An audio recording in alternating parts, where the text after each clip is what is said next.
Tonight, one shoe tested. DNA from 5 people found, but who they belong to is a mystery. With regard to the sneaker, at least, you couldn't even say whether John O'Keefe's DNA was on it, correct? Correct. What else a forensic scientist is revealing about physical evidence found at the scene and the chain of custody to get those items to the lab. Plus, the government is not changing their timeline. The Commonwealth is not changing any information. Questions raised about an expert's timeline and a ruling about future witnesses. What the judge has decided as the trial completes its 4th week. Canton Confidential, the Karen Read murder trial, starts right now. DNA evidence, it's a powerful tool for any criminal investigation, certainly when it comes time for trial. But what we know about the DNA collected from John O'Keefe's clothing leaves a lot of room for conjecture. Good evening. JC is off tonight. I'm Glenn Jones. Our John Maroney catches us up on today's testimony in the retrial of Karen Read. My name is Andre Porto. An analyst for state police says John O'Keefe's DNA was found at the snowy crime scene. Karen Read has pleaded not guilty to striking him with her SUV and leaving him to die in a blizzard. I was assigned to do the DNA analysis process. Andre Porto says the SUV's taillight tested positive for John O'Keefe's DNA, as well as 2 other unidentified people. The same, he said, is true for pieces of a broken drinking glass. Using a number with 30 zeros, he explained the odds of the DNA on the taillight belonging to Read's boyfriend. The DNA profile from this item is at least 510 non-alien times more likely if it originated from John O'Keefe. The defense challenged the results, asking if the glass had been tested for the DNA of the people it says are responsible for O'Keefe's death. Were you ever asked with regard to that broken drinking glass to compare the DNA profile that you analyzed with the DNA of either Boston Police Sergeant Brian Albert or ATF agent Brian Higgins? I was not. A second analyst described how she reconstructed the SUV's busted taillight and examined debris from O'Keefe's clothing. Defense attorney David Yannetti questioned the chain of custody for evidence, suggesting something sinister while invoking the name of the former lead investigator and state trooper Michael Proctor. You have no information and do not know why Michael Proctor waited 6 weeks to bring this clothing to your lab, do you? Sustained. He had a piece of glass. Jurors saw another docu-series clip with Read talking about how she pulled a piece of glass from O'Keefe's face. Leaving court for the week, she declined all questions. Thank you. Have a good weekend. Judge Beverly Cannone has ruled on the use of accident reconstruction experts. She says she will not exclude a report from the prosecution as the defense had asked. At the same time, she says the prosecution will be given a chance to rebut some new information that the defense is trying to get in. In Dedham, John Maroney, back to you. The evidence will further establish that John O'Keefe's shoe, the one that he was wearing when he was found, was sampled, and that DNA revealed 5, count them, 5 unidentified males. Recall that the evidence will establish independently that John was injured someplace warmer and had to be moved onto that lawn. 5 unidentified males touching that shoe. That, of course, was defense attorney Alan Jackson during opening statements teasing new evidence, and that evidence was brought to light today. We've got a full panel here to discuss it all. With me, NBC News legal analyst Danny Savalos, retired Massachusetts judge Jack Liu, and our courtroom insider Sue O'Connell. We're going to have a spirited conversation. I can already feel it. Let's start with forensic and physical evidence. Once again, a hot topic. We heard about the testing of John O'Keefe's shoe. Jackson just mentioned that. John's clothing and the taillight of Karen Read's vehicle all covered today. There was DNA present on all of it, but more than just John O'Keefe's. Who contributed that DNA to his pants? I don't know. It could be anybody. Who were the other 2 contributors of DNA to that stain? I don't know. They could be anybody. And who was the other contributor to that stain on the jeans? It could be anybody. I don't know.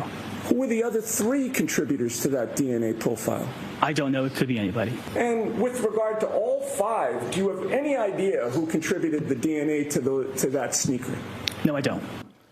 That was the testimony of Andre Porto. He follows that opening statement promise from Alan Jackson. So, Sue, let's start from you. You're in the courtroom. What do you imagine is going through jurors' minds as they hear this information about forensic evidence? Every episode of Law and Order and CSI, and they are wondering, you know, why don't they have the information? Why wasn't it tested? Why is this DNA all over everyone's shoe? I once sat on a jury for a rape trial 20 years ago, and it was the rape was reported days and days after it happened, and the jury I sat with wanted to know why the police didn't come in and take the couch and shut the whole house down. So the jury's expectation of what they think they're going to get versus the reality of what they did get and could get is going to come into sharp conflict. So, Danny, the question for you is, are jurors' expectations in the right place if really they're just watching Law and Order? Exactly. Blame CSI, blame Law and Order. Now jurors expect this kind of information.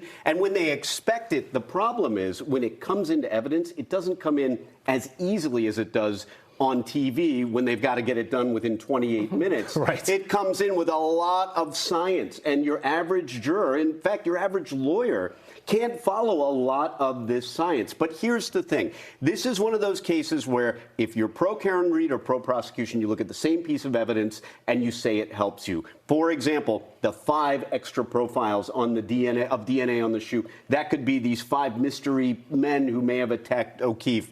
On the other hand, our shoes are the things that are in contact with everything. If you live in a city, then you probably have pigeon DNA on your shoe. You probably have golden retriever DNA. You probably have DNA of hundreds of people on your shoes and your clothing. But again, it's just one of those pieces of evidence that could go either way and strong. All right, so Judge, for you then, where do we go from here? Do you expect we could even see further testing now, even though the trial is underway? It's hard for me to predict. I kind of doubt it. But, you know, I do not agree to blame the CSI effect. Who do you blame? I don't blame anybody. The jury has a sacred duty here, and it transcends everybody, and it transcends all the crazy people on the internet. The jury has a duty, and if they think the CSI expectation of the government is here, then that's where it is, and I support that, whatever the jury decides.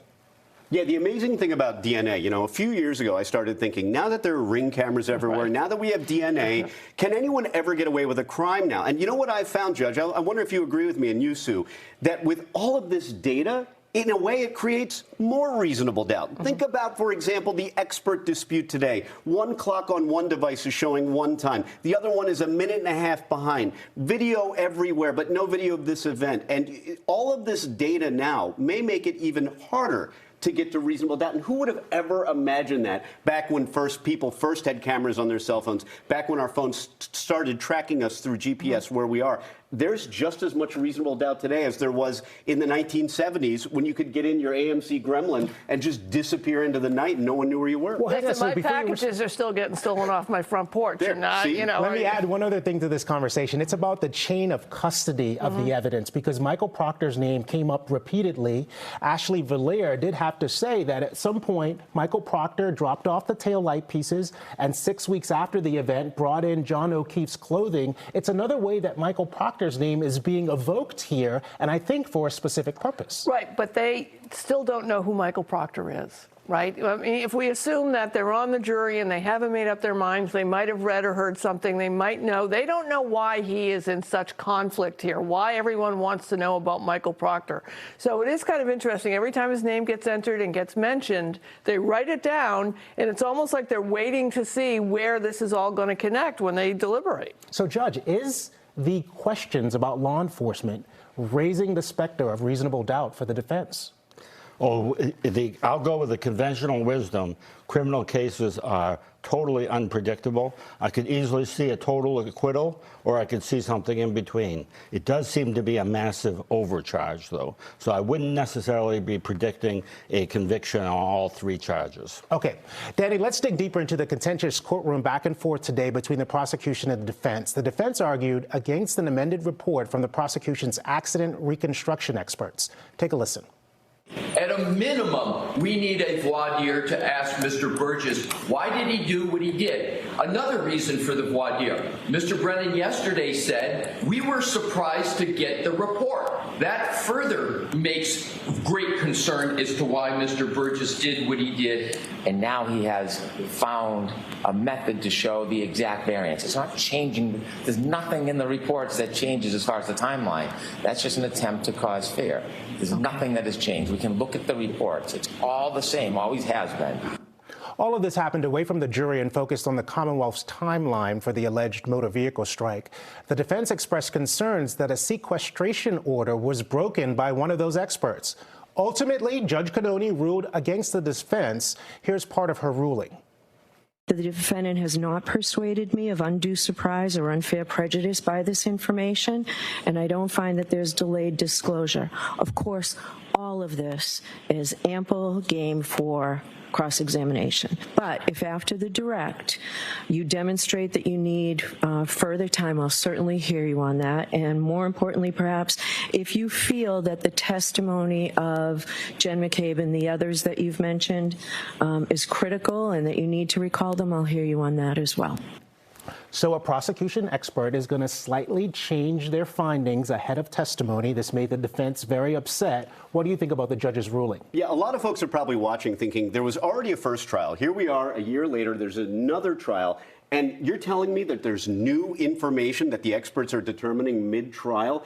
But the reality is, and Judge, you can probably speak to this, surprises come out during trial all the time, even in a retrial like this.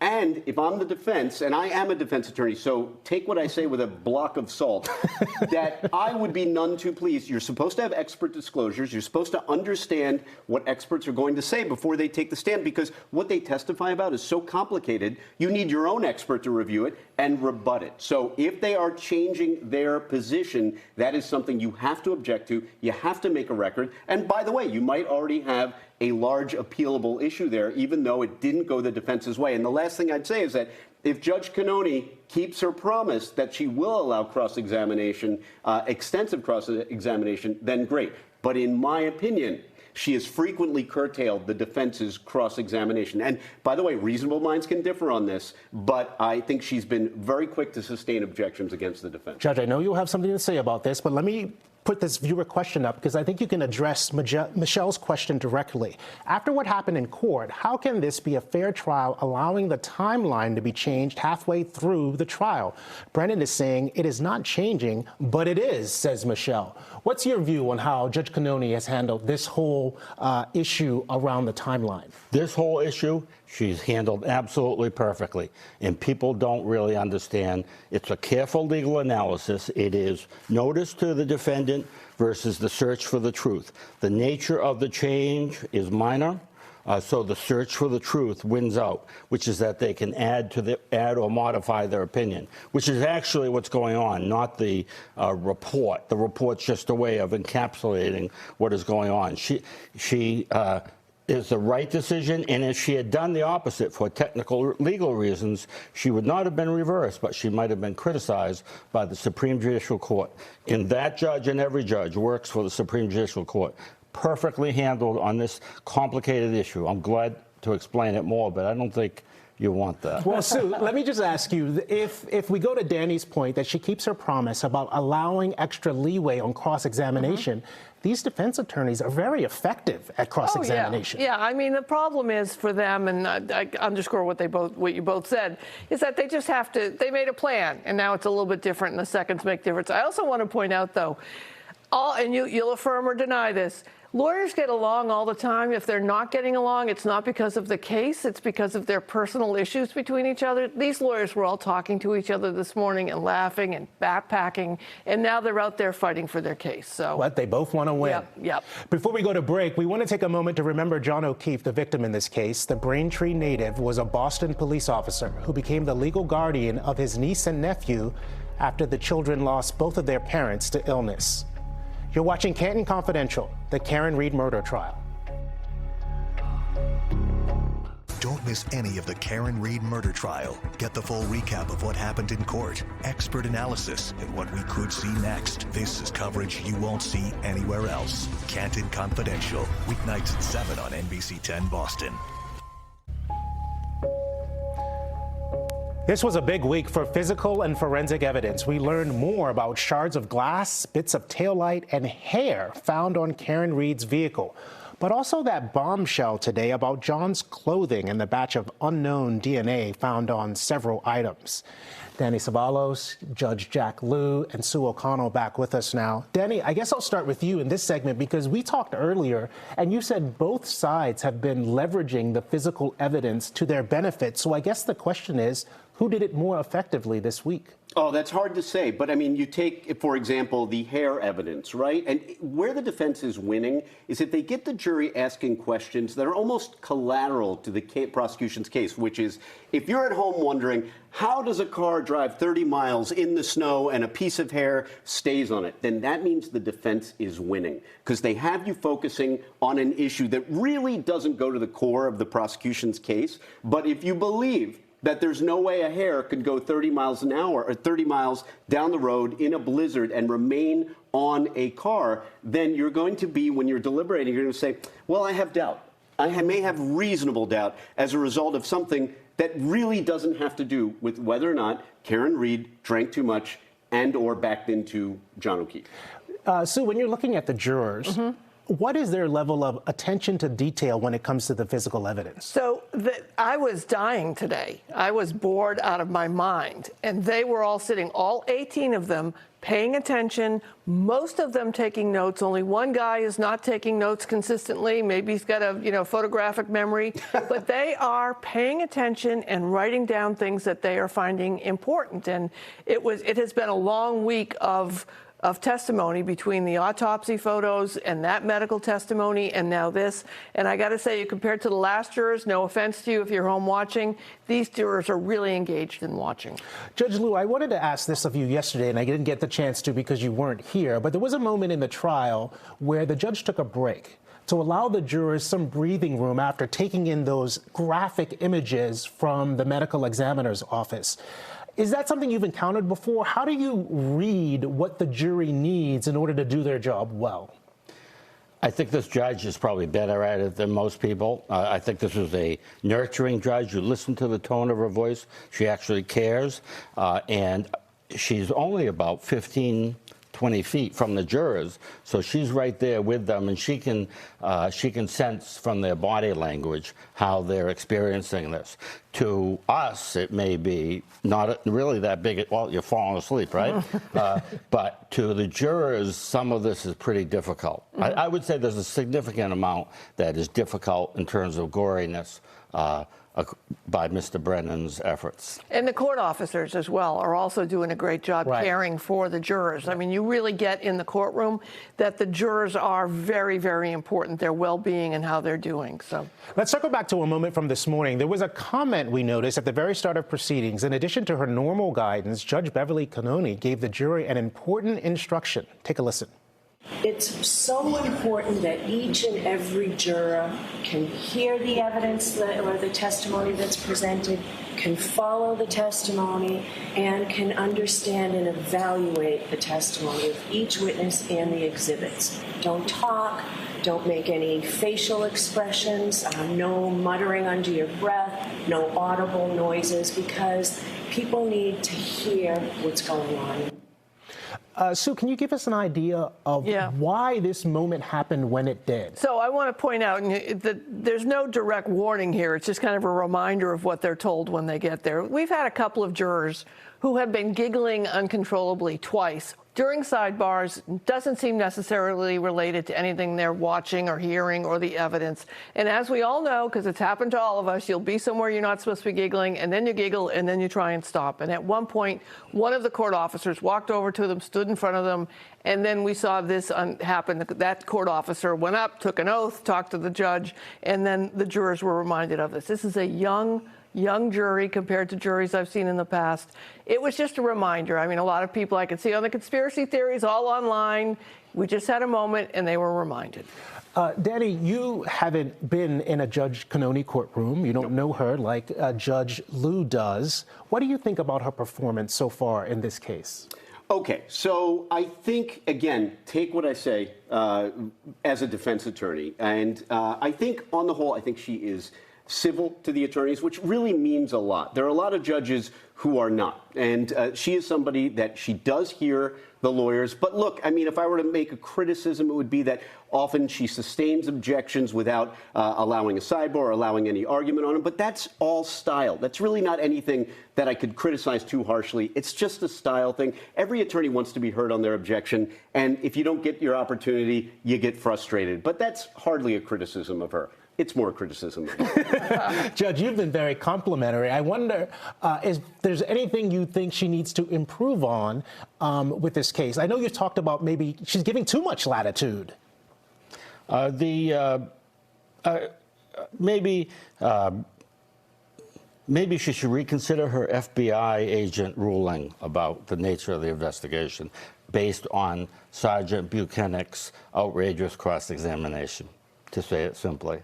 But you can tell from what she says she's not watching this. So. And when you say that, you mean allowing more transparency in the courtroom during the case about what the FBI did? No, I mean let them call a witness to criticize the quality of the investigation. But the reality is the defense lawyer, and Yannetti is unbelievably good.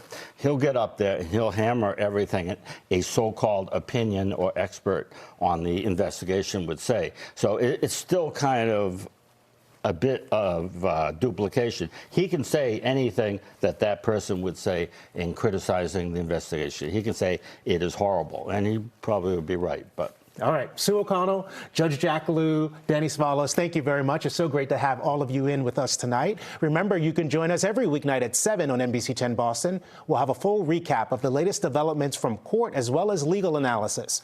Plus, this week's episodes will be streaming on Peacock starting the day after tomorrow. You're watching Canton Confidential, the Karen Reed murder trial.